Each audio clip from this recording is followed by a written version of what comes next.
आज हमने टॉपिक लिया है बायोस्फीयर रिजर्व्स इन इंडिया। तो बायोस्फीयर रिजर्व्स इन इंडिया की बात करें तो ऑल ओवर इंडिया में अगर आपको ये देखेंगे तो अलग-अलग बायोस्फीयर्स है। तो जैसे फॉर एग्जांपल कोल्ड डेजर्ट है हिमाचल प्रदेश में, फिर नंदा देवी है उत्तराखंड में, देन कच्छ है जो गुजरात में है, देन पंचमरी है जो मध्य प्रदेश में आता है, देन अचनकमकार एंड अमरकंटक जो है वो छत्तीसगढ़ मध्य प्रदेश रीजन में आता है, फिर नीलगिरी जो है वो कर्नाटका, तमिलनाडु के बॉर्डर और केरला के बॉर्डर पे आता है।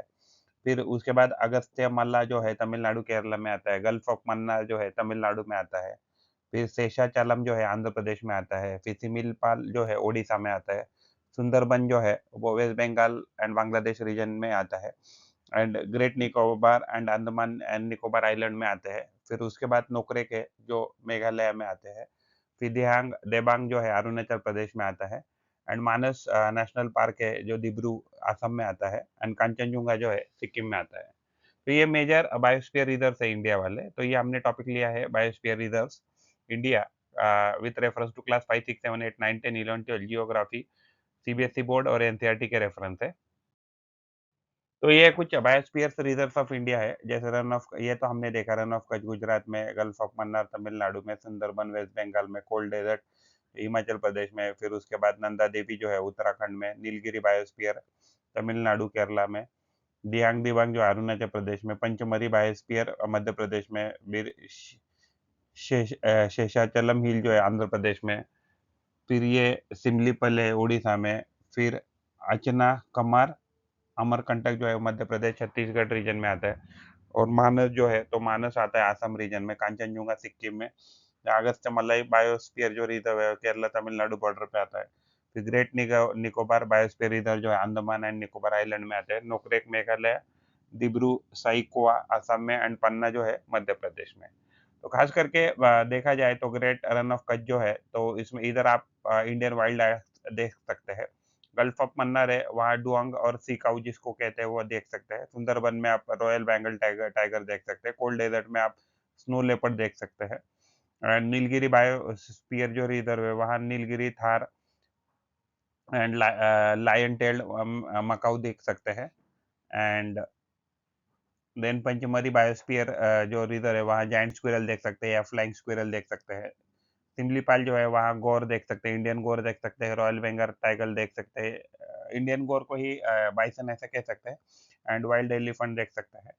जो मानस है, वो मानस में हम गोल्डन लंगूर, रेड पांडा देख सकते हैं। कांचनजुंगा जो है वहाँ स्नो लेपर्ड, रेड पांडा हम देख सकते हैं। एंड उसके बाद ये अगस्त्य मलाई जो है हिल बायोस्फीयर, तो वहाँ नीलगिरी थार एंड एलिफेंट देख सकते हैं। ग्रेट निकोबार बायोस्फीयर रिजर्व में हम सॉल्ट वाटर क्रोकोडाइल देख सकते हैं। नोकरेक जो है वहाँ रेड पांडा देख सकते हैं। दिब्रू साइकोवा जो है वहाँ गोल्डन लंगूर देख सकते हैं। और पन्ना जो है वहाँ tiger, chital, chinkara, sambar and sloth bear अलग अलग एनिमल दिख सकते हैं।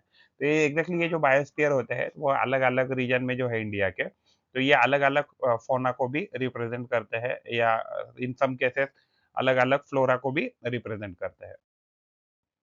तो बायोस्फीयर रिजर्व्स क्या है इंडिया के, तो ये प्रोटेक्टेड एरियाज है जो एस्टेब्लिश करती है कंट्री एंड रिकॉग्नाइज किया जाता है यूनेस्को। यूनेस्को क्या है, United Nation Educational and Scientific Cooperation Organization है।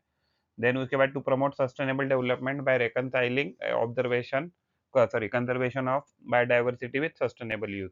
तो वहाँ पर्टिकुलर रीजन में जो भी बायोडायवर्सिटी उसको कंजर्व किया जाता है विद द सस्टेनेबल यूज कह सकते हैं। तो एरिया जो है तो वो बायोस्फीयर के वो टेरेस्ट्रियल हो सकते हैं, मरीन हो सकते हैं, कोस्टल हो सकते हैं। और ये सारी जगह लर्निंग प्लेसेस होती है फॉर एजुकेशनल रिसर्च पर्पस। तो यहाँ बायोस्फीयर रिजर्व में कंजर्वेशन को इंटीग्रेट किया जाता है, सस्टेनेबल इकोनॉमिक डेवलपमेंट की जाती है एंड लॉजिस्टिक सपोर्ट प्रोवाइड किया जाता है। तो ये मैनेज किए जाते हैं, ये जो बायोस्फीयर इंडिया में है तो ये मैनेज किया जाते हैं with the help of local community. इसमें जो लोकल कम्युनिटीज होती है वो स्टेक होल्डर होते हैं, एंड इवन गवर्नमेंट भी होता है वो स्टेक होल्डर होता है, to find the local solution to global challenges. तो ग्लोबल जो भी चैलेंजेस है उसके सॉल्यूशन ढूंढने के लिए बायोस्फीयर में रिसर्च की जाती है। तो ये एग्जैक्टली जो कंट्रीज है वो नॉमिनेट करती है नेशनल गवर्नमेंट यूनेस्को को या इंटरनेशनल गवर्नमेंट को जो ये बायोस्फीयर को रिकॉग्निशन देता है। तो ये पर्टिकुलर प्लेस बायोस्फीयर है कि नहीं, इंटरनेशनली रिकॉग्नाइज है कि नहीं, वो डेसिग्नेट करते हैं डायरेक्टर जनरल ऑफ यूनेस्को। उनका एक मैन एंड बायोस्फीयर प्रोग्राम है, तो उसके अंडर ये डेसिग्नेट किया जाता है। तो वर्ल्ड में अगर देखा जाए तो अभी एज ऑन डेट 738 साइट है जो बायोस्फीयर में डिक्लेयर्ड है, वो 134 कंट्रीज में है एज ऑफ 2023 डाटा की हम बात करते हैं तो बायोस्फीयर रिजर्व इन इंडिया की बात करें तो इंडिया में 18 बायोस्फीयर रिजर्व है जो रिकॉग्नाइज्ड है। डाइवर्स प्रोटेक्टेड एरियाज है जो रिकॉग्नाइज किए है यूनेस्को ने। तो reserve covers wide range of ecosystem, तो इसमें अलग-अलग इकोसिस्टम हमने देखा कि यहाँ ऊपर लद्दाख से लेके नीचे कन्याकुमारी तक हमारे पास बायोस्फीयर है और यहाँ अरुणाचल प्रदेश है, यहाँ रन ऑफ कच्छ तक बायोस्फीयर है। इसमें Himalayan region, western Ghat region, Sundarban delta, desert region, ये अलग-अलग रीजन कवर्ड है। तो फर्स्ट बायोस्फीयर जो है इंडिया का, तो वो नीलगिरी बायोस्फीयर रिकॉग्नाइज किया गया था और जो मोस्ट रिसेंट बायोस्फीयर जो है वो पन्ना बायोस्फीयर रिजर्व यूनेस्को ने रिकॉग्नाइज किया है। तो बायोस्फीयर जो होता है वो प्रोटेक्ट करता है इकोसिस्टम को, वहाँ की स्पीशीज को, जेनेटिक डाइवर्सिटी को सपोर्ट करने की कोशिश करता है। लोकल सपोर्ट जो है कम्युनिटी उनको सपोर्ट करने की कोशिश की जाता है बिकॉज़ इनको यहाँ से कुछ ट्रे बिज़नेस वगैरह करते हैं, लोकल ये करते हैं, ट्रेड करते हैं, तो यहाँ उनको उससे पैसे भी मिलते हैं और जो कल्चरल वैल्यू है उस पर्टिकुलर रीजन की, तो उसको मेंटेन करने का काम बायोस्फीयर करता है। तो लिविंग लैबोरेटरीज यहाँ टेस्ट किए जाते हैं, बहुत सारे टेस्ट किए जाते हैं और सस्टेनेबल डेवलपमेंट और लैंड यूज़ की जो प्रैक्टिसेस है, तो उसके ऊपर रिसर्च की जाती है और रिस्टोरेशन टेक्निक जो है, जो डैमेज इकोसिस्टम है, तो उसको रिस्टोर करने के टेक्निक्स भी यहाँ trial hit and trial error से ट्राई किए जाते हैं। तो बायोस्फीयर रिजर्व्स के फंक्शन क्या होते हैं? तो एक अंदर करता है तो डाइवर्सिटी को प्रोटेक्ट करता है, कल्चरल को प्रोटेक्ट करता है, सस्टेनेबल डेवलपमेंट जभी भी हम डेवलपमेंट करते हैं, तो जो भी हमारा डेवलपमेंट हो वो एनवायरमेंटली हमें उसको प्रमोट हमारे एनवायरनमेंट को हमें प्रमोट करना है। सोशल और कल्चरल जो भी हमारे नॉर्म्स है उसको प्रमोट करना है और सस्टेनेबल इकोनॉमिक डेवलपमेंट हमें करके दिखाना है।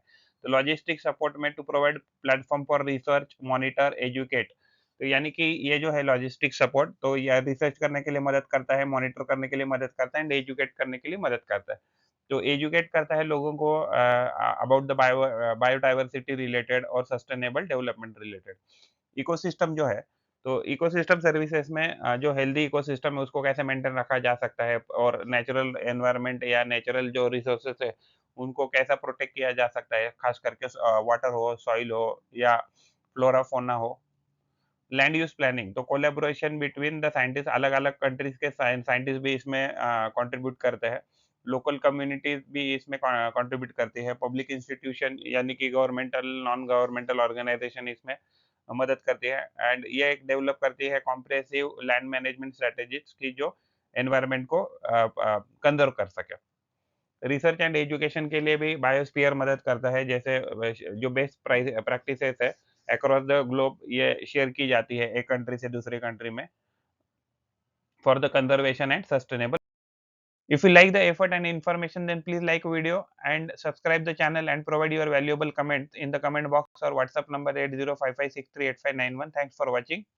Thank you। पढ़ते रहिए, बढ़ते रहिए। Keep learning, keep growing। Thank you।